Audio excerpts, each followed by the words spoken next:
menjadikan nur bagi kita, cahaya yang terang benderang besok di alam sana, di mana kaum munafikin minta cahaya tersebut agar mendapatkan cahaya, tetapi dikatakan kepada mereka, balik kamu, pulang kamu, irji'un, cari cahaya sendiri. Kita saja di dunia, kalau kita butuh cahaya, kita butuh air, kita butuh sesuatu, kita dibilang balik, pulang kamu, pulang, pasti kita akan jatuh down, akan hati hancur, apalagi di alam akhirat. Namun kita jiru bertamisu nurah, kita jiru warahku bertamisu nurah. Pada hadis dikatakan kepada mereka, irji'u, kembalilah anda.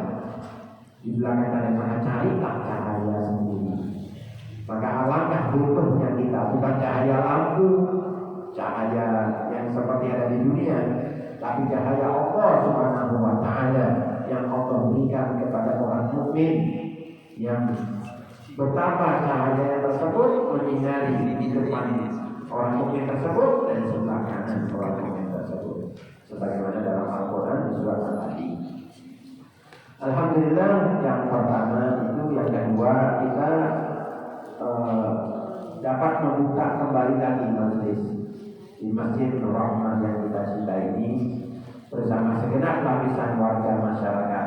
Ono sing sepuh, enten sing setengah baya, ada yang muda, ada yang masih balita, berhasil laki perempuan, tua muda, ganteng ayu, kabeh suplek hadir. Mudah-mudahan besok menghidupkan hati Rasulullah SAW. Saya inginkan di dalam majelis yang mulia ini kekhusyuan, karena khusyuk itulah adalah tanda orang-orang saleh. Dan untuk mencapai kekhusyuan itu diperlukan proses. Seperti kita belajar ilmu atau belajar sesuatu pemahaman agama, perlu bertahap. Maka kita mengajarkan kepada sahabat-sahabat kita, jamaah semuanya, keluarga kita, agar menata hati. Apabila kita menghadiri satu majelis yang mulia, maka siapkan dengan hatinya itu. Niatkan agar kita hadir di masjid ini, majelis ini, niat untuk mendapatkan ridho Allah Subhanahu wa Ta'ala. Niat untuk mencari akhirat. Niat untuk menggembirakan hati Rasul. Niat untuk taat kepada kedua orang tua. Niat untuk berakhlakul karimah. Karena guru-guru kita salafun saleh itu mengajarkan niat-niat yang baik, sebagaimana mereka mengajarkan wudu, mengajarkan cara sholat. Mereka juga mengajarkan niat yang baik. Nah, mau berangkat sekolah, mau berangkat haji, niat jadi anak yang solehah, niat cari ridhonya Allah, niat menjadi orang yang bermanfaat untuk umat Nabi Muhammad SAW. Tutup auratmu, jangan dekati orang yang mengganggumu atau ingin membelokkan niat dan keinginanmu. Kita ajarkan niat-niat tersebut. Dan inilah, dengan niat itu seperti dikatakan, niatul mafiyah, niat itu adalah tunggangan kendaraanmu. Wala tadri illa alladhi khairun fama syahiyah illa nufusul ula lisalinahuna. Tidak, janganlah kamu niat kecuali yang baik, karena tidaklah sengsara kecuali jiwa-jiwa yang mereka itu niatnya niat buruk, niat jelek. Kalau Anda ingin bahagia, ingin hidup nikmat, maka niat yang baik. Yang kedua, berakhlaklah karimah, berakhlaklah yang baik. Bagaimana akhlak yang baik itu? Karena orang semua mengatakan akhlak, kamu ini gak punya akhlak. Oh, ini gak punya akhlak. Akhlak itu apa sih? Karena semua orang bisa mengatakan begini ya. Meskipun orang yang ada darajat, yang gak bisa mengaji, yang nggak bisa apa-apa, mereka bisa mengatakan, kamu ini akhlaknya yang baik, kamu ini nggak punya akhlak, akhlakmu ini apa? Kamu ini cuma ilmu saja, nggak punya akhlak. Semua orang bisa mengatakan. Di dalam kitab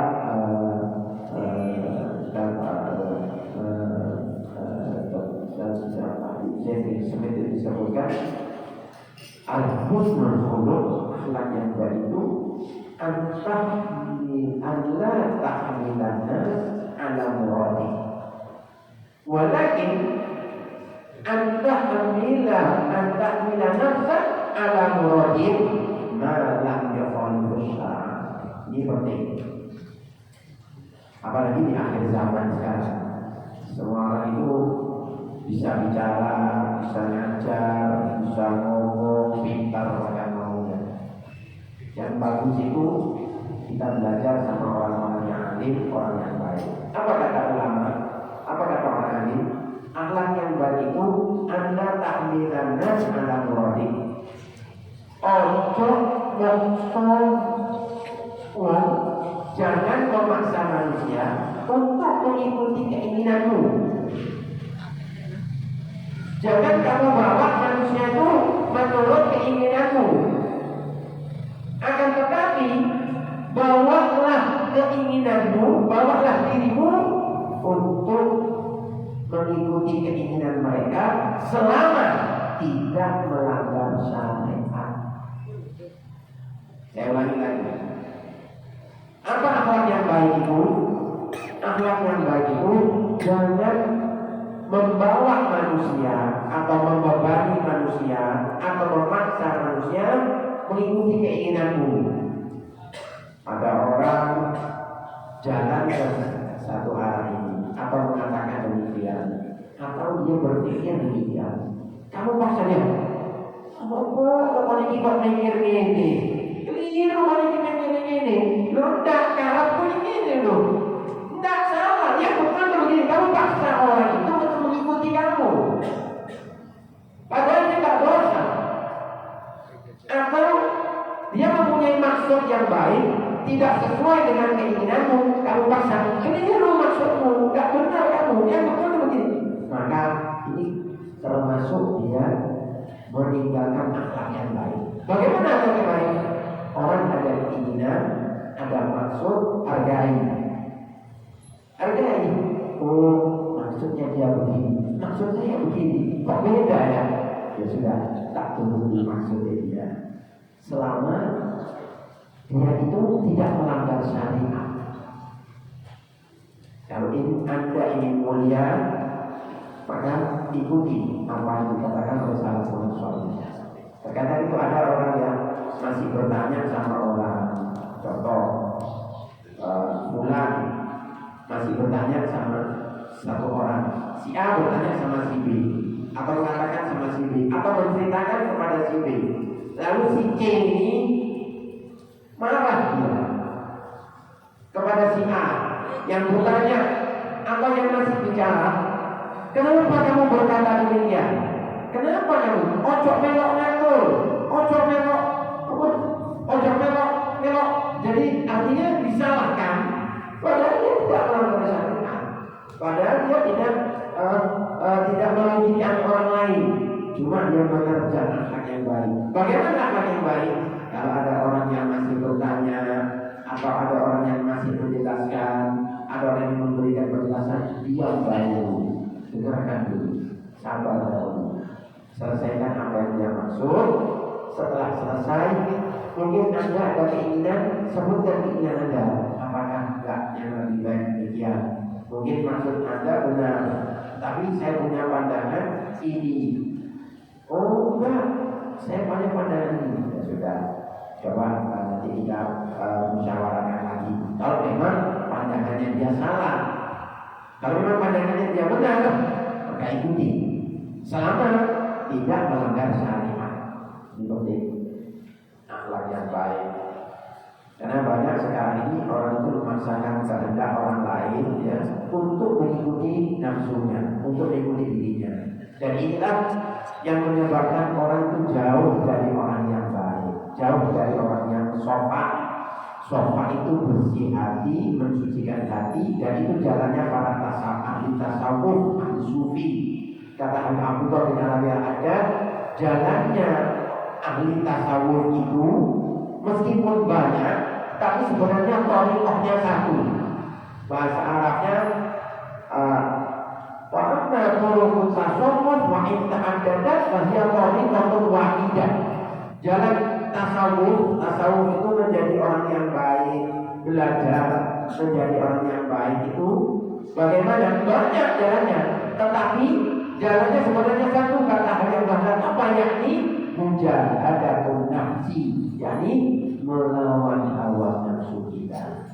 Wa kulli ma tad'u ilaihi, dan melawan apa yang nafsu itu mengajak kepadanya. Itu jalannya tasawuf kata Allah bin Arabi ada. Kadang kita ingin enak-enakan, kita ingin santai-santaian, kita lawan. Gak bisa, aku tak ngaji, aku tak sembahyang tahajud, aku tak moco. Ya Allah, aku tak belajar, aku tak zikir, tak moco di dalam mulai. Nafsu gak mau, nafsu inginnya melihat yang maksiat, nafsu inginnya berkata yang buruk, nafsu inginnya gak baik. Jadi kalau kita bisa melawan hawa nafsu itu, maka kita berarti menjalani jalannya orang-orang yang suci. Yang ketiga, dikatakan oleh Imam Ghazali rahimahullah, orang yang bodoh itu adalah orang yang marah ketika ada orang yang menegurnya atau memberitahu kepadanya. Seperti orang yang apabila mengatakan kepada kamu, hei awas, di bajuku itu ada kalajengkingnya, ada ularnya, lalu dia marah. Itulah orang yang bodoh. Ular dan kalajengking yang ada di neraka itu terbuat dari api yang sangat menyala-nyala, yang menyiksa orang yang dimasukkan ke dalam neraka. Maka orang yang diperingatkan daripada akhlak yang buruk yang ada pada dirinya itu lalu dia marah, maka itu adalah orang yang bodoh. Jadi kalau Anda diperingatkan, ya beda dengan Anda mencemarkan nama baik Anda, lalu Anda marah tetapi Anda tahan. Makanya Allah SWT berfirman di dalam Al-Quran, wal kadhimina al-ghaidha, dan orang yang menahan marah, bukan al-faqidina al-ghaidha, dan orang yang tidak punya marah, karena tabiat nafsu itu ada marah, tetapi ketika dia marah, dia tahan nafsu amarahnya. Ini orang yang baik. Yang ikuti nafsu amarah, mau marah tidak jadi, meskipun ada orang salah, dia tidak benar. Ini sahihul tasawuf. Jalannya orang seperti tadi dikatakan, kalau ada orang yang mengatakan kepadamu, hei, wahai orang seburuk-buruk manusia, wahai orang yang paling buruk, lalu dia marah, maka itu menunjukkan dia orang yang buruk. Kalau ada orang yang berkata, hei, wong sing paling elek, lalu kita marah, itu menunjukkan diri kita buruk. Tapi kalau kita ada orang yang mengatakan, wahai manusia seburuk-buruk manusia, lalu kita menyadari, dia memang aku elek, Allah banyak keburukanku, itu baik buat kita. Seperti ada seorang ahli dikatakan, ada orang perempuan datang kepadanya, hei orang yang pamer, orang ini apa? Isai pamer toh, kamu ini orang yang riak. Kata orang ahli, sungguh kamu mengetahui namaku sebenarnya yang banyak orang-orang kampung tak tahu. Memang aku ini orang yang pamer, gak benar, gak api. Ini. Jadi kalau ada orang yang menghina, dia introspeksi diri. Ini yang baik. Makanya disebutkan oleh Imam Busiri dalam Salawat Qadriyah itu apa? Waqad ataitu apa setelah waqad ataitu dzunubahnya waqad ataitu wal walidi wa walidina wa ahlina wa wa kulluna sayyidil ardi mustaqiru wa qad ataitu dzunuban la idada laha lakin afwaka la yuhdi wa la yadaru. Sungguh aku ya Allah telah mendatangi dosa-dosa yang tiada hitungan saking banyaknya. Ini yang mengatakan Abu Siri. Dia mengatakan begitu itu bukan bohongan, memang dia meyakini, menganggap dengan seyakin-yakinnya bahwasanya dia itu banyak dosa. Kata ulama, orang yang mulia itu semakin dekat dengan Allah, semakin dia ingin dekat dengan Rasulullah, dia semakin merasa dirinya itu banyak kekurangan, banyak dosa, banyak kebodohan. Bukan semakin hebat. Gak ada kayak aku, gak ada seperti saya. Paling banyak masanya, paling banyak amalnya. Itu setan. Alhamdulillah dari orang yang baik itu orang yang melihat orang lain baik. Ada seorang ulama ditanya, orang ulama mengatakan semua kalian ini lebih baik dari aku. Lalu dia ditanya, kenapa kamu mengatakan semua orang itu lebih baik dari kamu? Lalu orang itu menjawab, karena mereka melihat aku mempunyai kelebihan, mempunyai kebaikan. Itulah sehingga mereka adalah orang yang lebih baik dari aku. Ya namun yang dan fadlani apa yang khaiwali. Mereka melihat kebaikan atau mereka melihat aku punya kelebihan. Jadi aku menganggap mereka itu semua lebih baik dari aku. Jadi jangan Anda sekali-kali menganggap Anda lebih baik daripada orang lain, sehingga Anda akan marah. Nanti Anda akan marah kalau orang mengatakan, aku juga direk aku. Kalau bukan lagi ilmu tok ini, kalau so ngaji, bayang terbangan, wiritan kok tapi gak lagi, kok busuk kok. Tidak ya. Sabar saja menghadapi begitu, sabar. Nanti dia akan sadar. Makanya kalau ada orang katanya Sayyidina Umar bin Khattab radhiyallahu mengatakan bahwa dia semoga Allah merahmati orang-orang yang memberitahukan kepadaku cacat-cacat atau memberitahukan kepada temannya cacat-cacat mereka. Artinya memberitahukan didoakan Sayyidina Umar kalau ada orang yang memberitahukan cacat-cacatnya. Sampai Sayyidina Umar itu mengatakan kepada Salman, wahai Salman, apa yang kamu dengar dari kekuranganku, aku minta maaf berkali-kali. Apa yang kamu tahu dari apa yang mereka katakan kepadaku, aku minta maaf berkali-kali. Kata Salman, yang aku tahu darimu, kamu memakai dua pakaian. Satu pakaian untuk siang, satu pakaian untuk malam. Yang kedua, kamu makan dengan makanan di dalam hidangan dua macam makanan. Kayak Sayyidina Umar, pakaiannya dua, satu untuk siang, satu untuk malam. Kalau kita nggak bisa dihitung pakaian, baju tubuh ya nanti ukuran Sayyidina Umar dan pakaian siang, pakaian malam.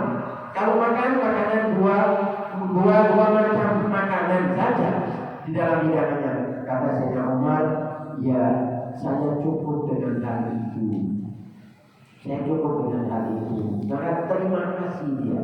Sayyidina Umar itu ada yang memberitahu kekurangannya apabila punya kekurangan, ya Allah.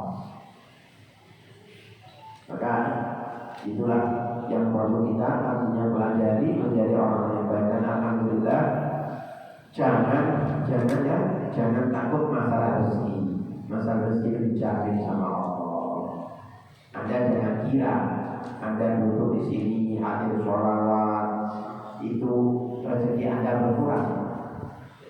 Warismu kalai sayang usuhur ta'ani walayazidu fi rizkil anahu, kata Imam Syafi'i itu. Dan rezekimu itu tidak akan menjadikan berkurang dengan Anda ta'ani,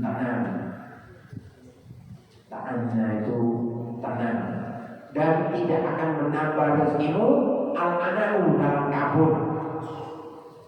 Macam-macam Anda mengejar segala macam, belum tentu menambah rezekimu, dan ketenangan belum tentu mengurangi rezekimu. Tapi dikatakan jangan Anda kira orang yang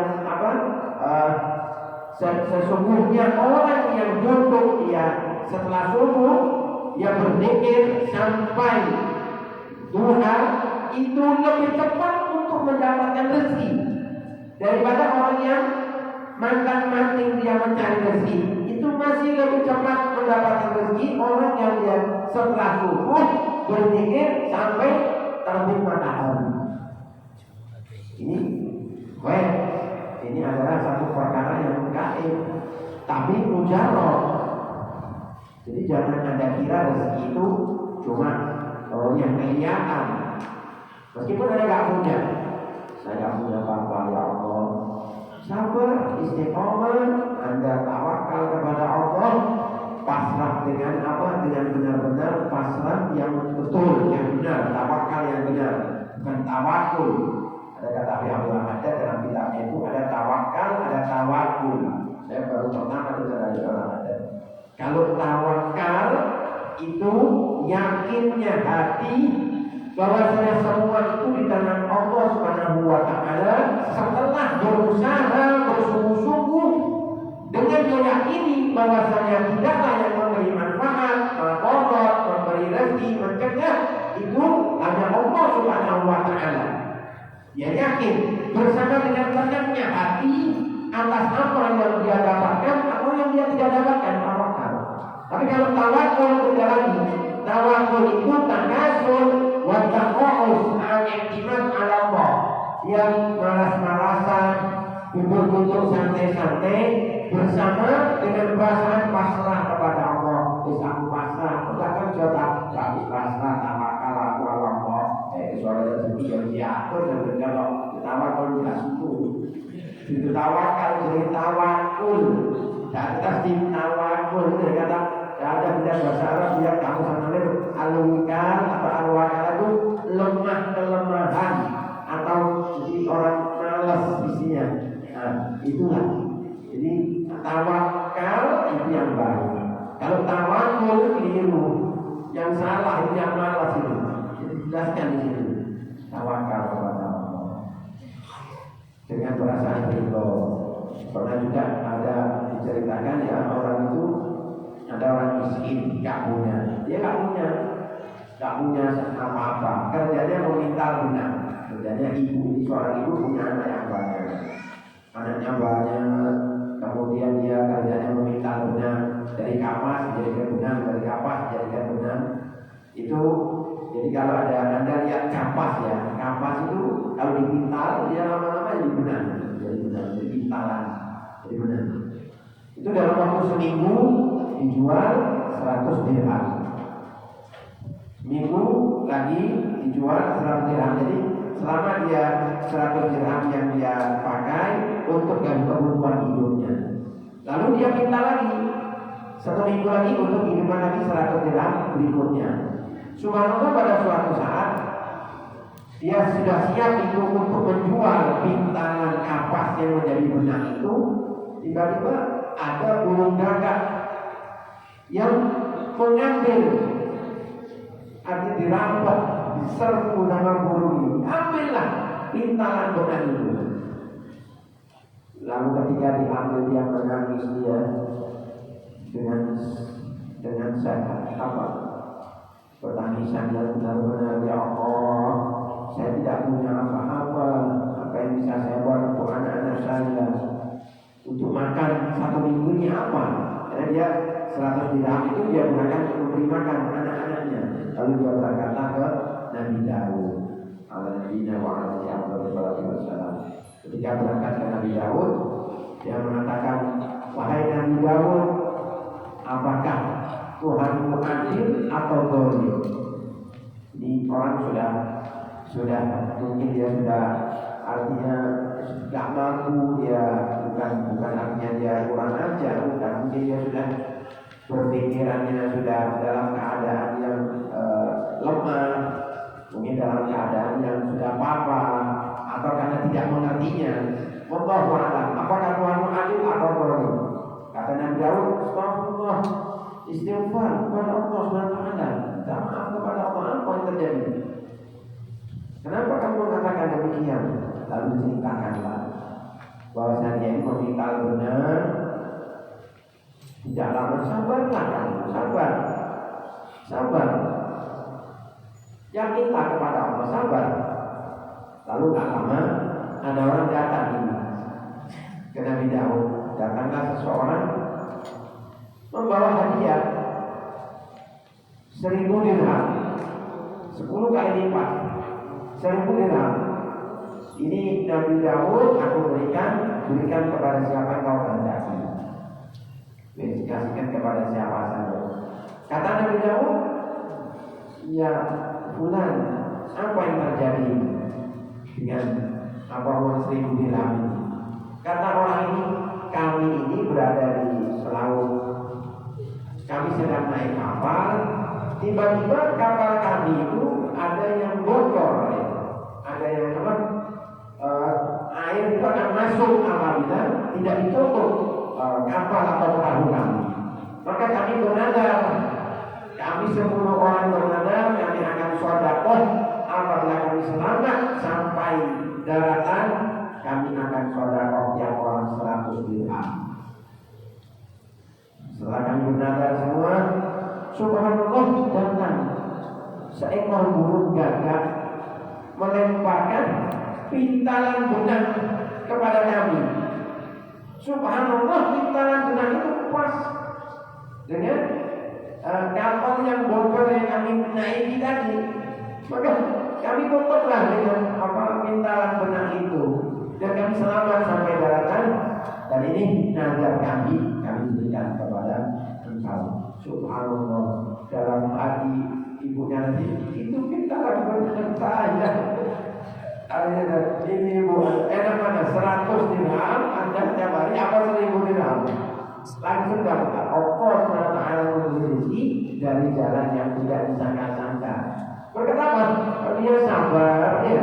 Seperti Anda, kalau Anda mau sabar, mau istiqomah, rezeki akan datang dengan halal, dengan baik, dengan mulia.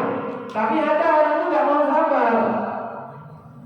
Ini kenapa Anda Allah masih ngomong, nggak perlu, kalau main, colong, alhamdulillah,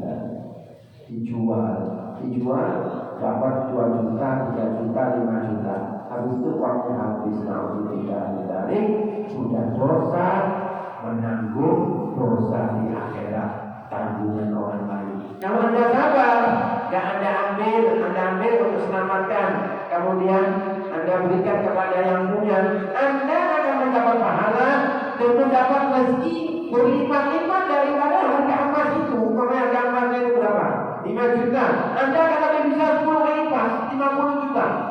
Karena kejujuran Anda, karena amanah Anda. Janji Nabi Muhammad SAW, al-amanatu tajlibur rizqa.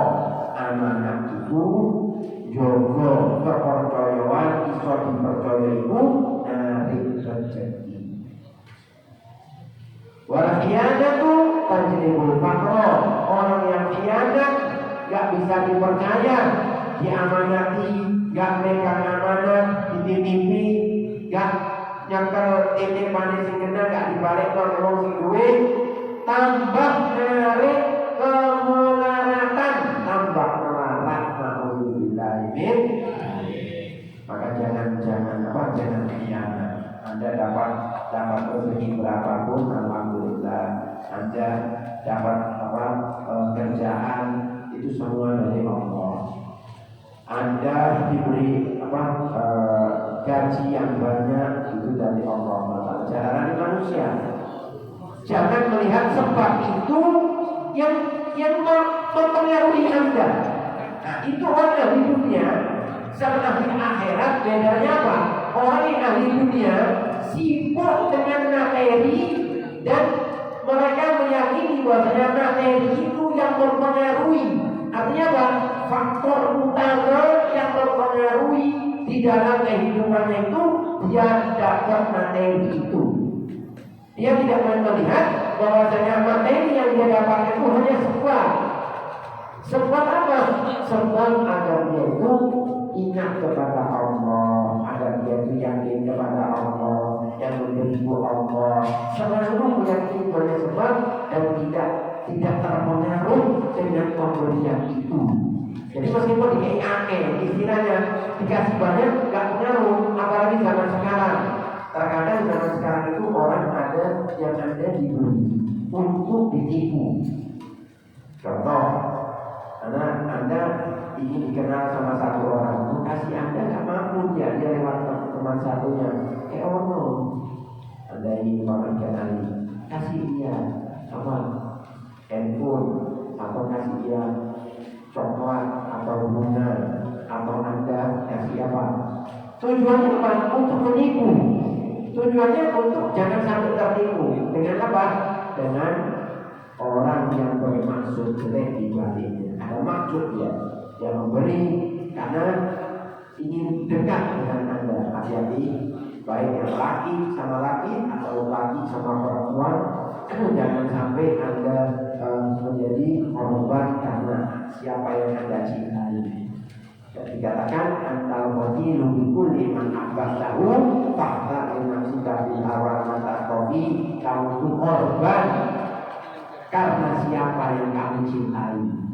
Maka pilihlah di dalam hal mencintai orang yang baik, orang yang benar-benar murni, orang-orang yang benar-benar yang punya tulus, yang gak ada maksud jelek. Hati-hati ambil setan hubungan. Kalau setan hubungan atau setan kopiakan, pura-pura kopian tapi dia berjiwa setan, pura-pura hubungan dan berjiwa setan. Mau dan apa maning sih gak hubungan, apa maning sih naudzubillah ya. Jadi hati-hati, apalagi di akhir zaman. Jangan sampai kita tertipu kadang-kadang ada hubungan rokokan, hubungan tapi rokokan, hubungan tapi sholat tapi akhlaknya buruk, mencaci sini, mencaci sana, dia tidak baik. Naudzubillah, hati-hati. Jadi di akhir zaman ini mudah-mudahan kita diselamatkan Allah SWT. Mudah-mudahan kita berakhlak mulia, berakhlak karimah ya. Mudah-mudahan Allah SWT memberikan kita jalan gerak berjalan, rezeki yang luas, barokah.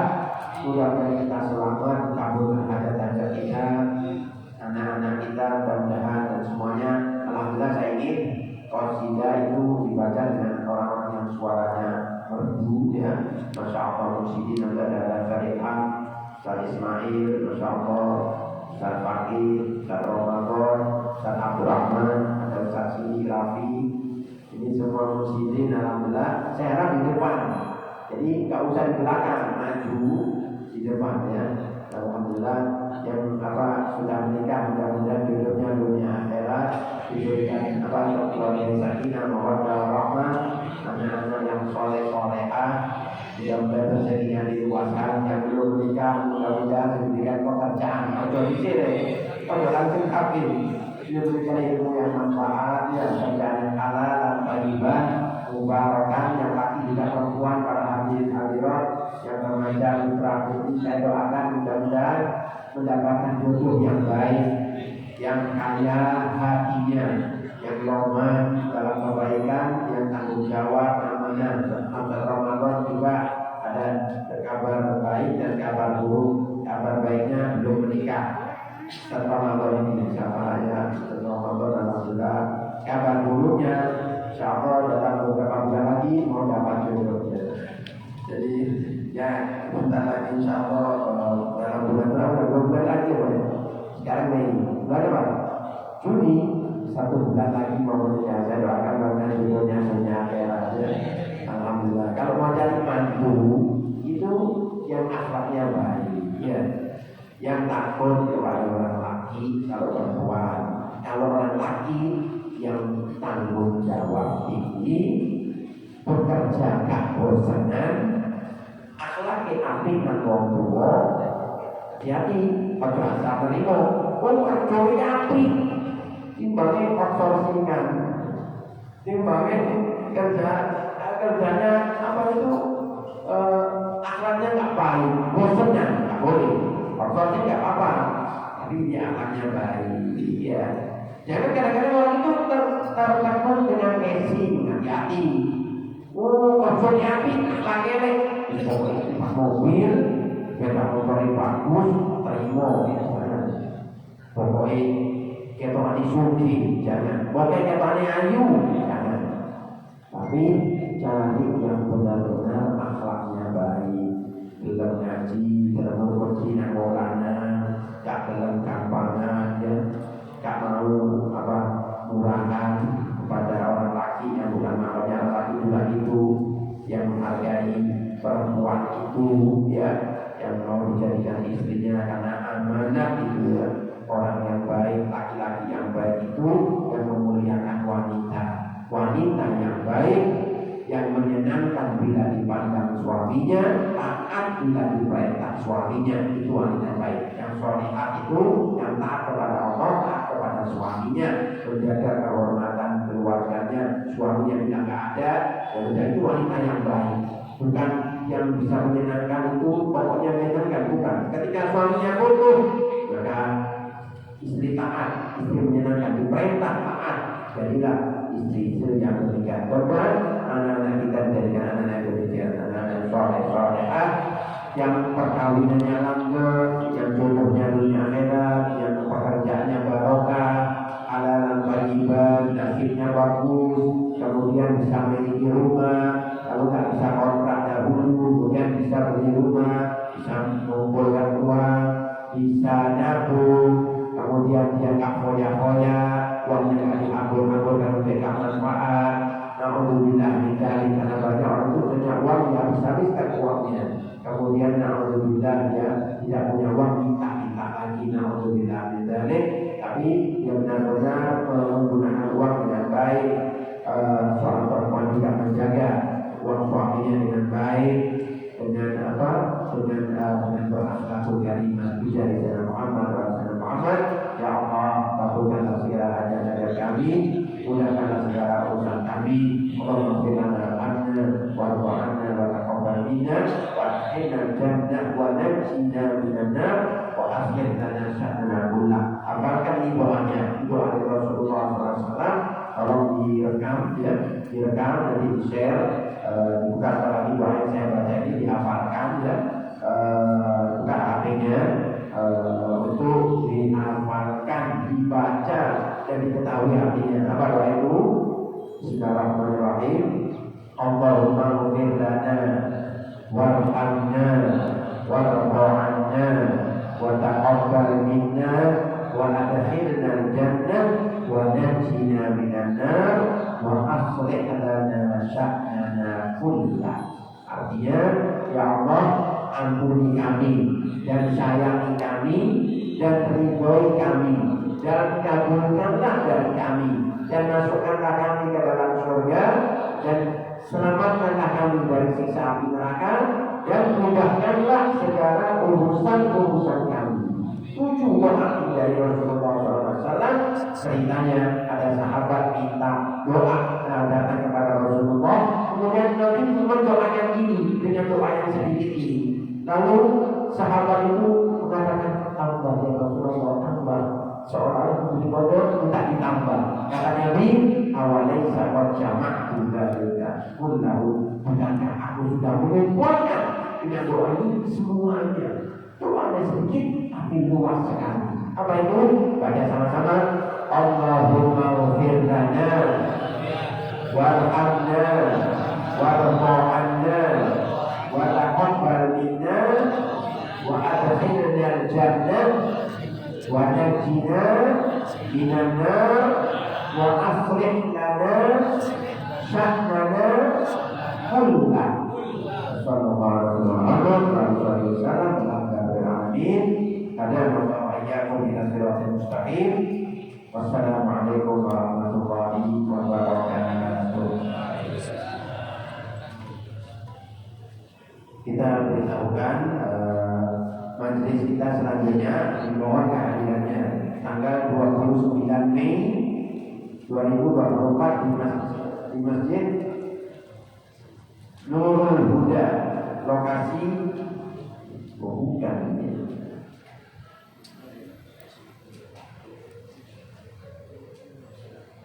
di Masjid Nurul Hidayah, Bulak Banteng, Dukung Bulan Banteng jam 44 hari Rabu 29 Mei pada Isya di Masjid Nurul Hidayah. Dukung Bulan Banteng jam 44 pada Isya. Dimohon kehadirannya dan disampaikan kepada yang belum hadir ngaji bareng bertawakal insyaallah ya. Menjadi Saudara Muhammad. Wassalamualaikum warahmatullahi wabarakatuh. Dibagikan rotinya, ada yang dibagikan rotinya dengan pulang dahulu. Bangga,